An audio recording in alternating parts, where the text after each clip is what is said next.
Първият етаж, висок, общите части са поддържани, асансьора работи, ето го, спира на нашата площадка.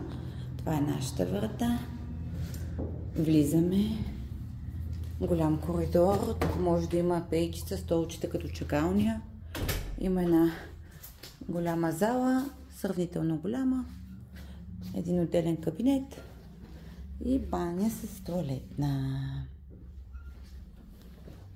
Точно на Дондуков гледаме, може да се сложи на прозореца рекламна табела.